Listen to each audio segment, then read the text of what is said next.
Sa gitna ng makapal na kagubatan, kung saan ang araw ay mahirap makalusot sa ilalim ng matataas na puno, naglalakad ang isang nilalang na hindi kabilang sa mundo ng mga tao. Siya ay isang aswang, matagal nang nagtatago sa mga anino ng gabi, nangingilabot sa bawat nilalang na kanyang nadadaanan. Ang kanyang balat ay maputla, ngunit matatag at may lamig na hindi nararamdaman ng karaniwang tao. Ang mga mata niya ay sumisilip sa dilim, palaging nagmamasid sa paligid, palaging nagbabantay laban sa panganib. Hindi niya inaasahan na ang kanyang paglalakbay ay magdadala sa kanya sa lugar ng mga halimaw. Ang lugar na ito ay itinatag sa mga kwento ng mga matatanda, tinuturing na bawal at punong-puno ng kamalasan. Sa bawat hakbang niya sa makakapal na damo at mga ugat na sumasakal sa lupa, naramdaman niya ang kakaibang presensya. Ang hangin ay malamig at mabigat. Tila may mabigat na tingin na nakabantay sa kanya mula sa mga anino ng kagubatan. Habang patuloy siyang naglalakad, napansin niya ang mga kakaibang anyo sa paligid. Mga puno na parang may sariling buhay, ang kanilang mga sanga ay gumagalaw kahit walang ihip ng hangin. Ang mga halamang nakapaligid ay may mga ugat na parang humahaplos sa lupa, humihinga ng dahan-dahan na parang may kamalayan.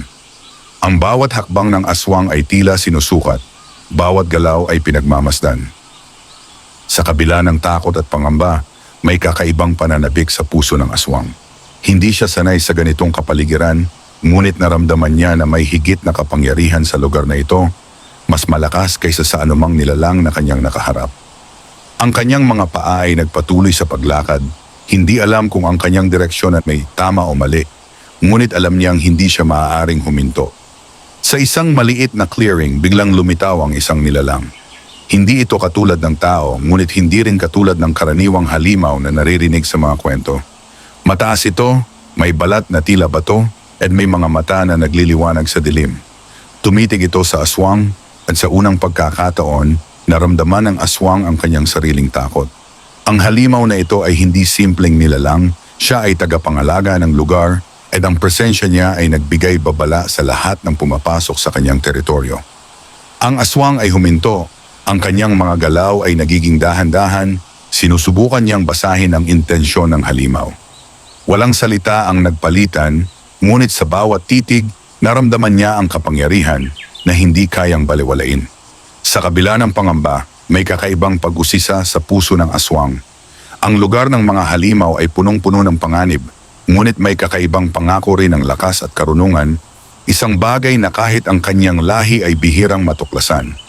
Sa mga susunod na sandali, nagpasya ang aswang na magpatuloy, unti-unting pumapasok sa puso ng kagubatan, pinipilit na hindi pansinin ang mga matang sumusunod sa kanya mula sa anino. Ang mga dahon ay kumikislap sa ilalim ng kakaibang liwanag at bawat hakbang ay nagdadala sa kanya ng mas malalim sa lugar na hindi dapat niya puntahan. Ang bawat galaw ay may kahulugan, bawat hininga ay may bigat. Ang kagubatan ay tila buhay at ang bawat nilalang na naroroon ay may sariling layunin at lihim. Sa paglipas ng gabi, naramdaman ng aswang na siya ay unti-unting nagiging bahagi ng kagubatan, ngunit sa parehong oras, alam niyang hindi siya karaniwang bisita. Ang lugar na ito ay puno ng mga nilalang na mas mabagsik, mas matalino, at mas makapangyarihan kaysa sa kanya. Ngunit sa kabila nito, may kakaibang lakas na dumadaloy sa kanyang ugat, nagmumula sa pakikipag-ugnayan niya sa lugar at sa mga nilalang na nagmamasid sa kanya mula sa dilim. Habang ang buwan ay tumataas sa kalangitan, ang aswang ay huminto sa gitna ng clearing, tumitig sa paligid at huminto ang at huminga ng malalim. Alam niya na ang kanyang paglalakbay ay nagsisimula pa lamang at ang bawat hakbang ay magdadala sa kanya sa kakaibang mundo ng mga halimaw, isang mundo na hindi niya alam kung siya ba ay makakaligtas o magiging biktima. Ngunit kahit na may takot, may kakaibang kagustuhan sa puso niya, isang kagustuhan na tuklasin ang mga lihim ng lugar na ito at hanapin ang kapangyarihang matagal niyang pinapangarap. Habang ang aswang ay naglalakad ng mas malalim sa kagubatan, napansin niya ang pagbabago sa paligid. Ang liwanag ng buwan ay tila nagiging kakaiba, may kulay na hindi pangkaraniwan, isang mapusyaw na berdeng ningning na sumasayaw sa mga dahon. Ang hangin ay mas mabigat, may halimuyak ng lumang lupa at mga bulaklak na hindi niya nakikita sa karaniwang mundo. Ang bawat galaw ng kanyang katawan ay sinasalamin ng anino sa ilalim ng mga puno. At bawat anino ay tila may sariling buhay, gumagalaw sa kanya, sumusunod sa bawat hakbang. Ang mga nilalang sa paligid ay dahan-dahang lumalabas mula sa kanilang mga taguan. May mga hayop na hindi kilala ng karaniwang tao, may mga mata na nagliliwanag sa dilim at mga pakpak na humahaplos sa hangin ng walang tunog. Ang aswang ay tumigil sandali, tumitig sa kanila, sinusubukan basahin ang intensyon ng bawat isa. Hindi lahat ay kaaway, ngunit hindi rin lahat ay kaibigan. Ang kagubatan ay may sariling batas at ang bawat nilalang ay may sariling layunin. Sa kabila ng panganib, may kakaibang kapanabikan sa puso ng aswang. Ang kanyang katawan ay tila nakatutok sa bawat galaw, ang kanyang pandama ay pinalakas, at ang kanyang isip ay nagiging mas malinaw sa kakaibang enerhiyang dumadaloy sa paligid. Ang lugar na ito ay hindi tulad ng karaniwang lupain ng tao, hindi rin tulad ng mga baryo na kanyang pinuntahan noong gabi. Ito ay isang mundo na may sariling ritmo, sariling batas, at sariling kapangyarihan. Sa isang lumang puno, may nakita siyang kakaibang nilalang. Malaki ang katawan nito, may balat na kulay abo at mga sanga ang anyo, parang nagiging bahagi ng puno mismo. Tumitig ito sa aswang, hindi kumikilos, ngunit sa titig na iyon ay ramdam ng aswang ang matinding lakas at karunungan. Ang nilalang ay parang tagapangalaga ng kagubatan, at sa kanyang presensya ay naramdaman ng aswang ang malalim na koneksyon sa lugar na hindi niya maipaliwanag. Habang naglalakad pa siya, nakarating siya sa isang ilog na dumadaloy ng tahimik, ngunit may kakaibang liwanag sa ibabaw ng tubig. Ang tubig ay malinaw, ngunit sa ilalim ay tila may kumikislap na bagay, mga mata na sumusubaybay sa kanya. Ang aswang ay huminto sa gilid, tumingin sa sarili niyang anyo sa tubig at napansin ang pagbabago sa kanyang mga mata. Ang liwanag ng kagubatan ay nagdudulot ng kakaibang enerhiya sa kanya, nagpapalakas ng kanyang katawan at nagbubukas ng mga kakaibang kakayahan na hindi niya alam na taglay niya. Dito, sa tabi ng ilog, napagtanto ng aswang na ang lugar ng mga halimaw ay hindi basta-basta dapat pasukin. Ngunit sa parehong oras, naramdaman niya ang pangako ng kapangyarihan, ang pangakong may matututunan siya rito na wala sa kanyang lahi. Ang kagubatan ay may lihim at bawat hakbang ay nagdadala sa kanya sa mas malalim na kaalaman at mas malalim na panganib. Ang gabi ay humahaba at ang bawat galaw ng mga nilalang sa paligid ay nagiging mas malinaw sa kanyang paningin. Ang mga anino ay tila nagiging mga guro, nagtataglay ng aral sa bawat kilos at galaw. Ang aswang ay nakaramdam ng kakaibang respeto, hindi lamang sa mga halimaw kundi sa mismong lugar. Ang kagubatan ay hindi basta-basta kaaway, ito ay guro at tagapangalaga, at ang bawat nilalang na naroroon ay bahagi ng isang mas malaking balangkas na hindi pa niya lubos na nauunawaan. Sa paglipas ng ilang oras, naramdaman ng aswang ang pangangailangan na magpahinga. Tumambay siya sa ilalim ng isang malaking puno, ang mga ugat nito ay bumubuo ng maliit na yungib na tila nag-aanyaya sa kanya na humiga. Humiga siya, ngunit hindi natutulog agad. Ang kanyang mga mata ay patuloy na nagmamasid, ang isip ay patuloy na iniintindi ang paligid. Sa kabila ng pagod, naramdaman niya na ang kagubatan ay may sariling pulso, at sa bawat tibok nito ay ramdam niya ang koneksyon sa bawat nilalang na naroroon. Bago siya tuluyang nakatulog, may naramdaman siyang kakaibang presensya malapit sa kanya. Hindi ito halimaw na dapat katakutan, ngunit hindi rin kaibigan. Isang nilalang na tila nagmamasid sa bawat galaw, nag-aanyaya sa kanya na tuklasin pa ang mas malalim na bahagi ng kagubatan. Ang aswang ay tumitig sa dilim at sa kabila ng takot, may kakaibang determination sa kanyang puso. Alam niya na ang paglalakbay ay nagsisimula pa lamang at ang bawat sandali sa lugar ng mga halimaw ay magdadala sa kanya sa mas mataas na antas ng karunungan at panganib na hindi pa niya nararanasan. Sa pagbubukas ng umaga, ang kagubatan ay nagkaroon ng kakaibang liwanag, hindi tulad ng sikat ng araw sa mundo ng mga tao. Ang bawat dahon ay kumikislap, bawat ugat ay tila humihinga, at ang mga sanga ay gumagalaw ng parang may sariling plano. Ang aswang ay bumangon mula sa ilalim ng punong kanyang pinagpahingahan. Ang katawan ay masigla, ang mga pandama ay mas matalas, at ang isip ay mas malinaw sa bawat galaw at tunog sa paligid. Habang naglalakad siya patungo sa mas malalim na bahagi ng kagubatan, Napansin niya ang mga kakaibang nilalang na naglalakad sa kanya sa malayo. Ang ilan ay may anyo ng hayop ngunit may mukha ng tao, ang iba ay may katawan ng tao ngunit may pakpak o buntot, at ang ilan ay halos hindi maipaliwanag ang anyo, parang nagmula sa panaginip o alamat. Ang bawat isa ay nagmamasid sa kanya, hindi sa galit ngunit hindi rin sa pagkakaibigan. Ang kagubatan ay tila may sariling wika, at ang bawat nilalang ay nakikipag-usap sa kanya sa pamamagitan ng mga titig at kilos. Ang aswang ay unti-unting nakaramdam ng kakaibang connection sa lugar. Hindi siya ganap na nakakaunawa sa bawat nilalang o sa bawat anyo, ngunit alam niyang may ibig sabihin ang bawat galaw at bawat tingin. Ang kanyang mga paa ay sumusunod sa isang hindi malinaw na landas, at ang kanyang puso ay nagtataka sa bawat hakbang na nagdadala sa kanya sa mas malalim na lugar. Sa isang malaking clearing, nakita niya ang isang dambuhalang nilalang na nakaupo sa ibabaw ng bato, tila naghihintay sa kanya. Ang katawan nito ay matibay, ang balat ay kulay itim at may kumikislap na mga marka, at ang mga mata ay nagliliwanag sa ilalim ng liwanag ng umaga. Tumitig ito sa aswang at sa titig na iyon ay naramdaman ng aswang ang kapangyarihan nito, higit pa sa kahit anong nilalang na kanyang nakaharap. Ang dambuhalang ito ay tila tagapangalaga ng clearing, isang matandang halimaw na may karunungan na dumaan sa libu-libong taon. Hindi nagmadali ang aswang. Tumayo siya sa isang tabi, tahimik, sinusubukang basahin ang intensyon ng nilalang. Ang dambuhalang halimaw ay hindi kumilos, ngunit ang presensya nito ay nagdulot ng kakaibang bigat sa paligid. Ang kagubatan ay tila huminto at ang bawat galaw ng aswang ay sinusuri, bawat hininga ay binibilang, at bawat titig ay tinatasa. Sa kabila ng panganib, may kakaibang kapanabikan sa puso ng aswang. Alam niyang ang lugar na ito ay punong-puno ng kaalaman at kapangyarihan, at ang bawat galaw niya ay may kahulugan sa pag-unawa sa mga lihim ng kagubatan. Ang dambuhalang halimaw ay hindi lamang tagapangalaga, siya rin ay guro, at ang bawat sandali ng kanyang titig ay nagdudulot ng aral sa aswang. Habang lumilipas ang oras, napansin ng aswang ang mas maliliit na nilalang na palihim na nagmamasid sa kanya. Ang ilan ay lumapit sa kanya ng dahan-dahan, ang iba ay nanatili sa kanilang mga anino, ngunit lahat ay may parehong layunin. Obserbahan siya at alamin kung siya ay karapat-dapat manatili sa lugar. Ang kagubatan ay hindi basta-basta tumatanggap ng bisita, at ang bawat hakbang ay sinusukat, bawat kilos ay may kahulugan. Ang aswang ay huminga ng malalim.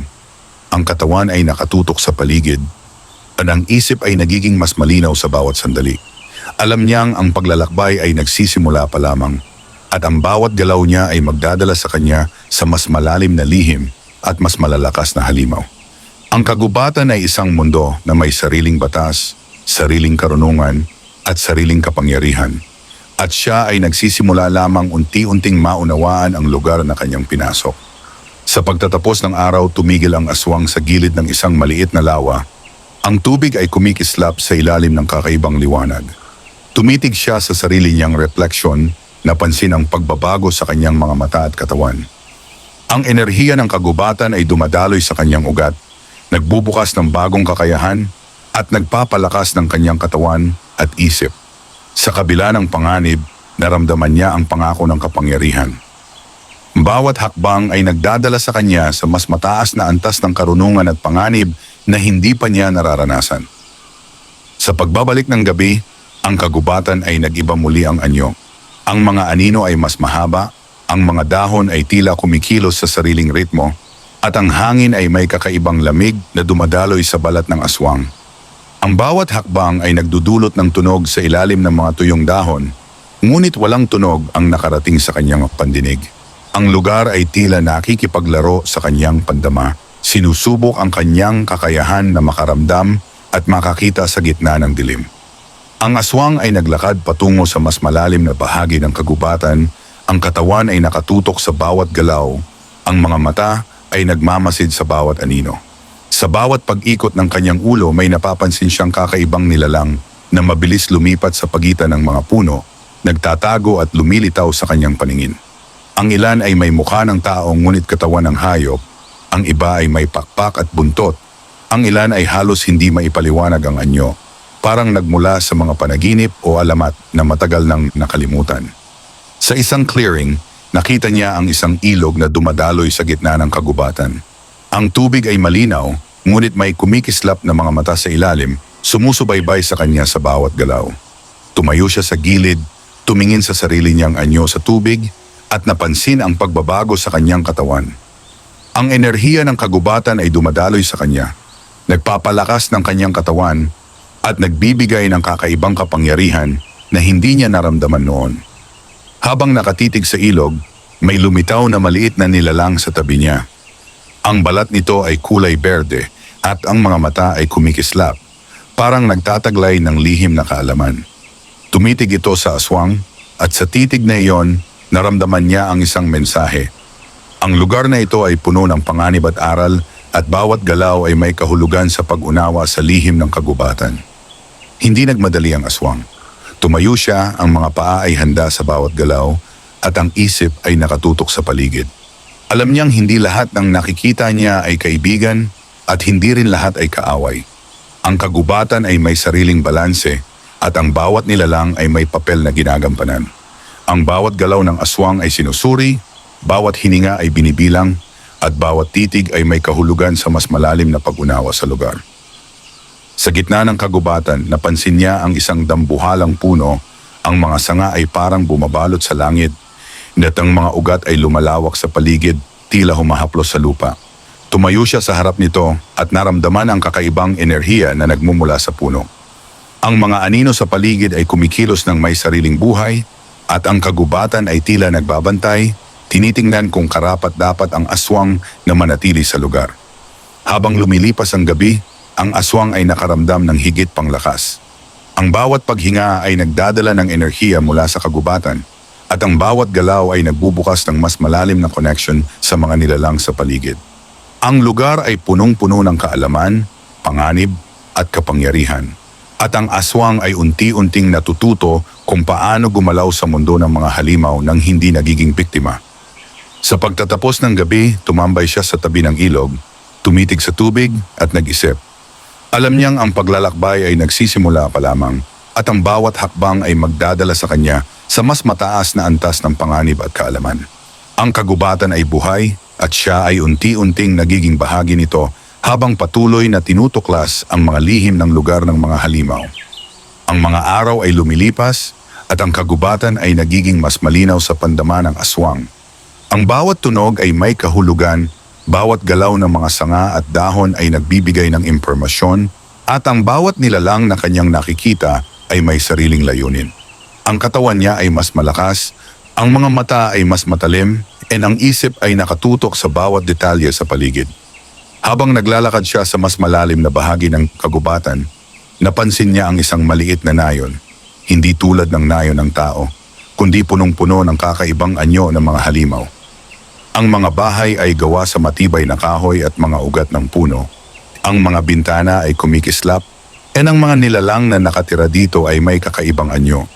Ang ilan ay may balat na kulay abo, ang iba ay may pakpak, at ang ilan ay may buntot na kumikilos sa kanilang paligid. Ang aswang ay tumigil sa gilid ng nayon, tumitig sa paligid, at nagmasid sa bawat galaw. Alam niyang ang lugar ay hindi basta-basta pumapasok sa bisita, at ang bawat kilos ay sinusuri. Ang mga mata ng mga nilalang ay nakatingin sa kanya, sinusukat ang kanyang lakas at layunin. Ang kagubatan ay may sariling paraan upang tanggapin ang bisita, at ang bawat galaw ng aswang ay binabantayan. Sa gitna ng nayon may nakita siyang dambuhalang halimaw na tila pinuno ng lugar. Ang katawan nito ay matibay, ang balat ay kulay itim, and yung mga mata ay nagliliwanag sa dilim. Tumitig ito sa aswang at sa titig na iyon, naramdaman niya ang matinding kapangyarihan. Ang pinuno ay hindi nagmadali, tahimik at nagmamasid sa bawat kilos ng aswang. Ang aswang ay huminga ng malalim, ang puso ay mabilis ang pintig, ngunit ang isip ay malinaw. Alam niyang ang bawat galaw niya ay may kahulugan at ang bawat hakbang ay sinusuri.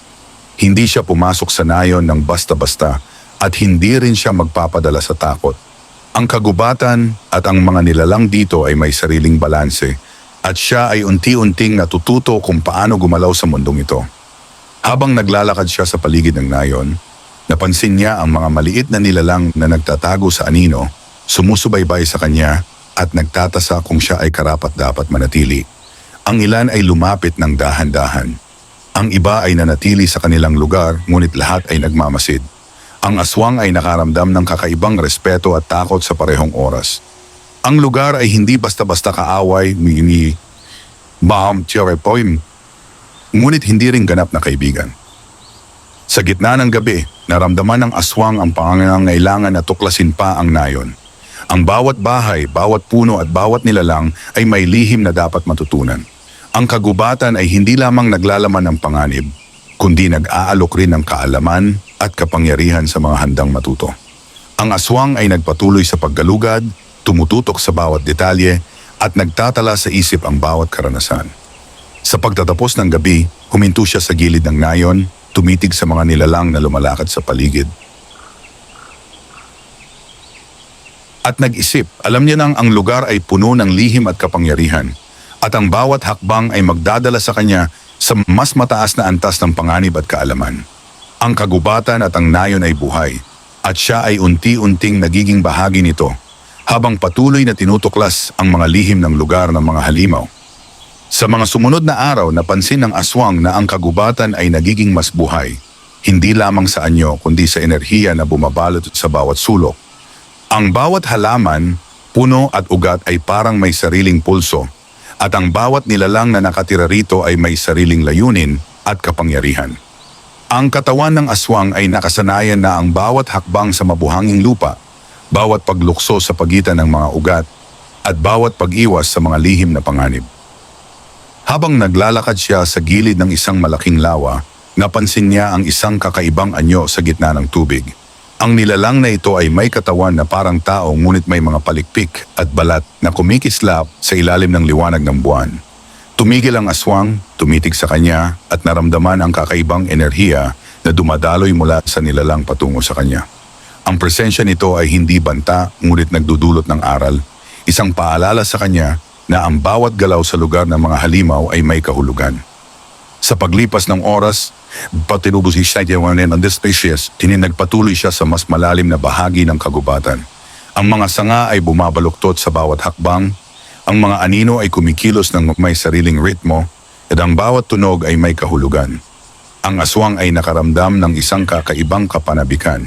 Ang puso ay mabilis ang pintig, ngunit ang isip ay malinaw, sinusuri ang bawat detalye sa paligid. Napansin niya ang isang maliit na nayon sa tabi ng ilog, hindi tulad ng nauna niyang nakita. Ito ay mas tahimik, ngunit may kakaibang presensya. Ang mga bahay ay gawa sa bato at ugat ng punong kahoy, ang mga bintana ay kumikislap, at ang mga nilalang na naglalakad sa paligid ay may kakaibang anyo. Ang ilan ay may balat na kulay abo, ang iba ay may pakpak, at ang ilan ay may buntot na kumikilos sa kanilang paligid.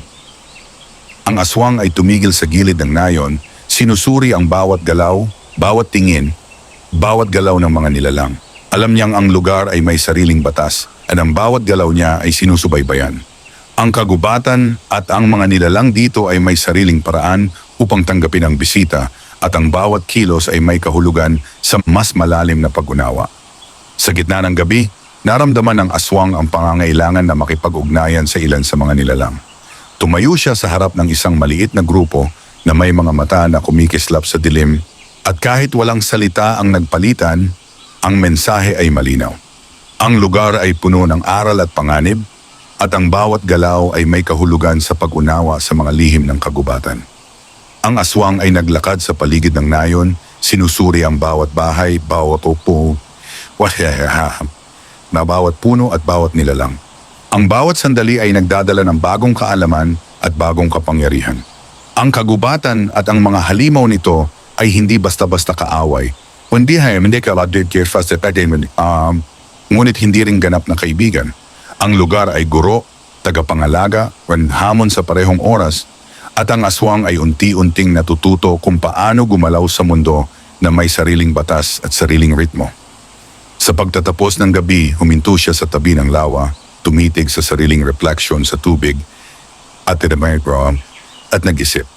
Alam niyang ang paglalakbay ay hindi lamang tungkol sa lakas, kundi sa pag-unawa sa lugar, sa bawat nilalang, at sa bawat lihim na bumabalot sa kagubatan. Ang aswang ay unti-unting nagiging bahagi ng mundo ng mga halimaw habang patuloy na tinutuklas ang mga lihim at kapangyarihan na naroroon. Ang kagubatan ay unti-unting nagbago sa bawat paglipas ng araw at ang aswang ay nakaramdam ng mas malalim na connection sa lugar. Ang bawat sanga at dahon ay tila may sariling buhay, ang bawat ugat ay humihinga sa ilalim ng lupa, o ang bawat nilalang ay may sariling intensyon at kapangyarihan. Ang kanyang katawan ay nakasanayan na ang bawat hakbang sa mabuhanging lupa, bawat pagtalon sa pagitan ng mga ugat, at bawat pag-iwas sa lihim na panganib. Habang naglalakad siya sa mas madilim na bahagi ng kagubatan, napansin niya ang isang ilog na dumadaloy ng dahan-dahan. Iyang tubig ay malinaw ngunit may kumikislap na mga mata sa ilalim. Tumigil ang aswang, tumitig sa mga mata, at naramdaman ang kakaibang enerhiya na nagmumula sa tubig patungo sa kanya. Ang presensya nito ay hindi banta, ngunit nagdudulot ng aral, isang paalala na ang bawat hakbang sa lugar ng mga halimaw ay may kahulugan at may patutunguhan.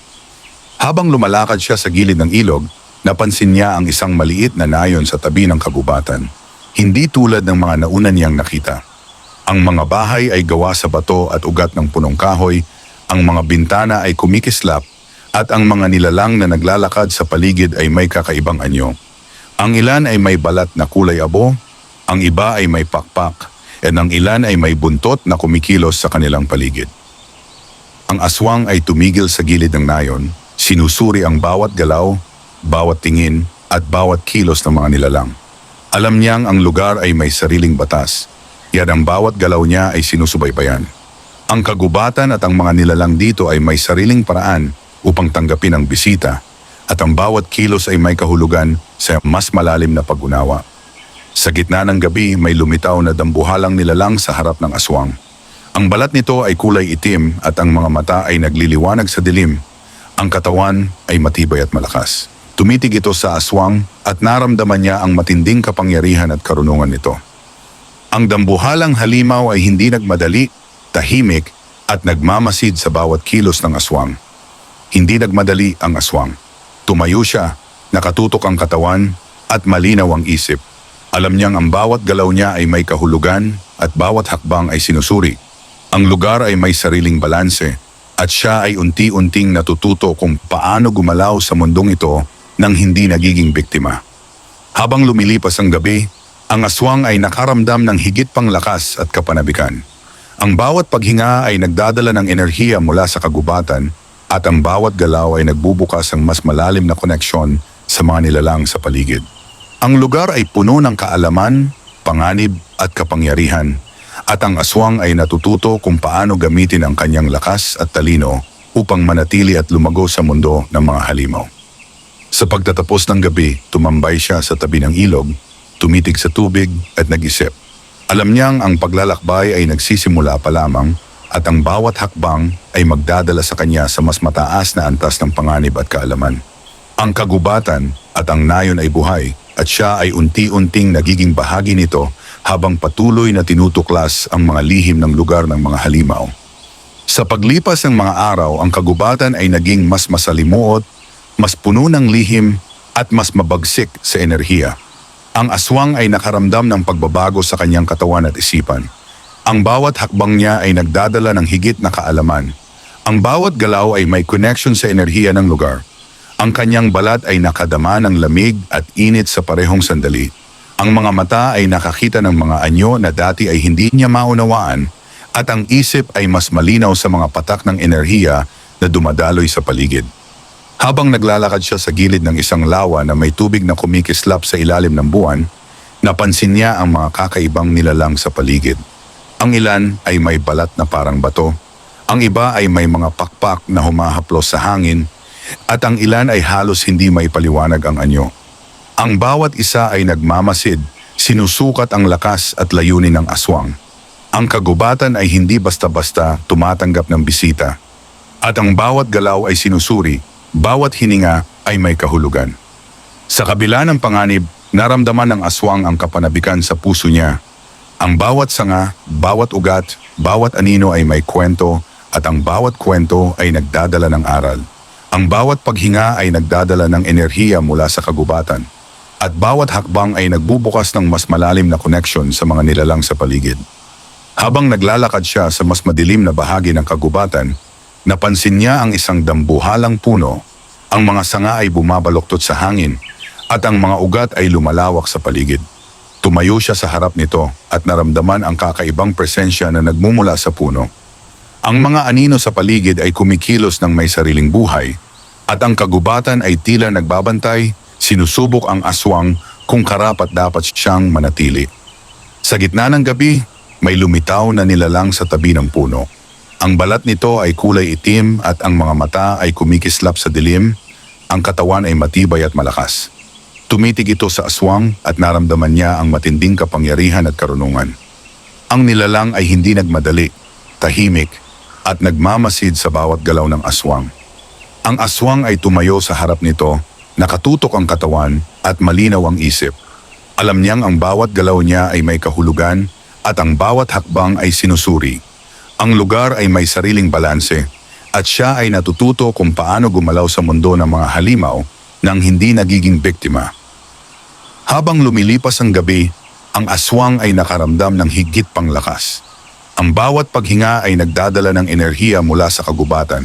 At ang bawat galaw ay nagbubukas ng mas malalim na koneksyon sa mga nilalang sa paligid. Ang kagubatan ay hindi lamang punong-puno ng panganib.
Kundi nag-aalok rin ng kaalaman at kapangyarihan sa mga handang matuto. Sa pagtatapos ng gabi, tumambay siya sa tabi ng lawa, tumitig sa tubig at nag-isip. Alam niyang ang paglalakbay ay hindi lamang tungkol sa lakas, kundi sa pag-unawa sa lugar, sa bawat nilalang at sa bawat lihim na bumabalot sa kagubatan. Ang aswang ay unti-unting nagiging bahagi ng mundo ng mga halimaw habang patuloy na tinutuklas ang mga lihim at kapangyarihan na naroroon. Ang kagubatan ay unti-unting nagiging mas misteryoso at mas matindi ang enerhiya sa bawat paglipas ng araw. Ang mga puno ay mas mataas, ang mga ugat ay mas kumikilos, at ang mga anino ay parang may sariling isipan. Ang aswang ay nakaramdam ng pagbabago sa kanyang katawan at isipan. Ang bawat galaw ay mas maingat, ang bawat paghinga ay mas malalim, at ang bawat titig ay nakatutok sa bawat detalye sa paligid. Habang naglalakad siya sa gilid ng isang malalim na bangin, napansin niya ang mga kakaibang nilalang sa ibaba, mga halimaw na may balat na kumikislap at mga mata na nagliliwanag sa dilim. Tumitig siya sa kanila, sinusukat ang lakas at intensyon ng bawat isa. Ang kagubatan ay may sariling balanse at ang bawat galaw ng aswang ay sinusubaybayan. Ang lugar ay hindi basta-basta pumapayag sa bisita at ang bawat kilos ay may kahulugan. Sa kabila ng panganib, naramdaman ng aswang ang kakaibang kapanabikan. Ang bawat sanga, bawat dahon at bawat anino ay may kwento, at ang bawat kwento ay nagdadala ng aral. Ang bawat hakbang ay nagbubukas ng mas malalim na connection sa mga nilalang sa paligid, at ang bawat paghinga ay nagdadala ng lakas mula sa kagubatan. Habang tumatawid siya sa gitna ng bangin, napansin niya ang isang dambuhalang nilalang na nakaupo sa ibabaw ng bato sa tabi ng ilog. Ang balat nito ay kulay itim at ang mga mata ay kumikislap sa dilim. Tumitig ito sa aswang at naramdaman niya ang matinding kapangyarihan at karunungan. Ang nilalang ay hindi kumikilos, ngunit sa titig nito ay ramdam ng aswang ang kanyang sariling kalakasan at kahinaan. Ang aswang ay tumayo, nakatutok ang katawan at malinaw ang isip. Alam niyang ang bawat galaw niya ay may kahulugan at ang bawat hakbang ay sinusuri. Ang lugar ay may sariling balanse at siya ay natututo kung paano gumalaw sa mundo ng mga halimaw nang hindi nagiging biktima. Habang lumilipas ang gabi, nakaramdam ang aswang ng higit pang lakas at kapanabikan. Ang bawat galaw ay nagdadala ng kaalaman, ang bawat hininga ay nagdadala ng enerhiya, at ang bawat titig ay nagbubukas ng mas malalim na koneksyon sa mga nilalang sa paligid. Ang kagubatan ay hindi lamang puno ng panganib, kundi nag-aalok rin ng kapangyarihan sa mga handang matuto. Sa pagtatapos ng gabi, huminto siya sa tabi ng ilog, tumitig sa tubig at nag-isip. Alam niyang ang paglalakbay ay nagsisimula pa lamang at ang bawat hakbang ay magdadala sa kanya sa mas mataas na antas ng panganib at kaalaman. Ang kagubatan at ang nayon ay buhay at siya ay unti-unting nagiging bahagi nito habang patuloy na tinutuklas ang mga lihim ng lugar ng mga halimaw. Ang kagubatan ay nagbago ng tuluyan sa paglipas ng panahon. Ang bawat sanga, dahon, ugat at anino ay nagkaroon ng sariling ritmo at buhay. Ang aswang ay nakaramdam ng kabuuang connection sa lugar. Ang katawan at isip ay handa na sa lahat ng hamon. Ang bawat galaw ay maingat ngunit tiwala. Ang bawat hakbang ay may layunin. At ang bawat titig ay nakatutok sa mga nilalang at misteryo sa paligid. Habang naglalakad siya sa gitna ng clearing, napansin niya ang lahat ng nilalang na kanyang nakasama sa kanyang paglalakbay.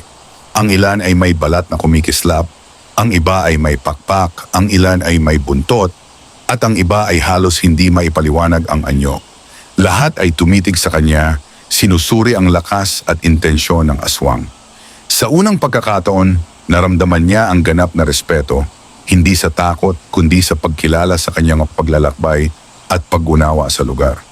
Sa harap ng dambuhalang halimaw, ang tagapangalaga ng kagubatan, tumayo ang aswang ng matatag. Ang balat ng halimaw ay kumikislap sa ilalim ng liwanag ng buwan. Ang mga mata ay puno ng karunungan at ang presensya nito ay nagbibigay ng hatol. Tumitig ito sa aswang at naramdaman niya ang kapangyarihan at aral na ibinibigay sa kanya. Ang bawat sandali ay may kahulugan, bawat galaw ay may aral, at ang bawat hininga ay nagdadala ng kaalaman. Ang aswang ay nakaramdam ng kakaibang kapayapaan sa kanyang puso. Alam niyang ang bawat panganib na kanyang hinarap, bawat nilalang na kanyang nakasalamuha, at bawat lihim ng kagubatan na kanyang natuklasan ay nagbigay sa kanya ng lakas at karunungan na higit pa sa anumang karanasan niya noon. Ang kagubatan ay hindi lamang guro kundi tahanan at siya ay naging bahagi nito. Habang lumilipas ang gabi, ang mga ilaw ng kagubatan ay kumikislap sa paligid, ang mga anino ay kumikilos ng maayos at may ritmo, at ang bawat nilalang ay nagbigay galang sa kanya. Ang aswang ay naglakad sa gitna ng clearing, tumitig sa paligid, at naramdaman ang ganap na kapangyarihan at koneksyon. Ang kanyang katawan ay malakas, ang isip ay malinaw, at ang puso ay puno ng tiwala sa sarili at sa lugar na kanyang pinasok. Sa pagtatapos ng gabi, tumambay siya sa tabi ng isang lawa, tumitig sa sariling refleksyon sa tubig, at naunawaan ang lahat ng lihim ng kagubatan. Alam niyang ang paglalakbay ay nagtapos na, ngunit ang kaalaman at kapangyarihan ay mananatili sa kanya habang buhay. Ang lugar ng mga halimaw ay naging tahanan, guro at kapangyarihan sa kanya at siya ay ganap na nakibagay sa mundo na dati ay tila lihim at mapanganib. Ang aswang ay tumayo, tumingin sa paligid, napangiti sa sarili. Alam niyang ang kanyang paglalakbay ay hindi nagtatapos sa araw na iyon, ngunit ang bawat aral, bawat nilalang at bawat lihim ay nagbigay sa kanya ng lakas at gabay. Ang kagubatan ay buhay at siya ay unti-unting naging bahagi nito, handa sa lahat ng darating na hamon. At mas matatag, mas maingat at mas maalam sa bawat lihim na bumabalot sa lugar ng mga halimaw.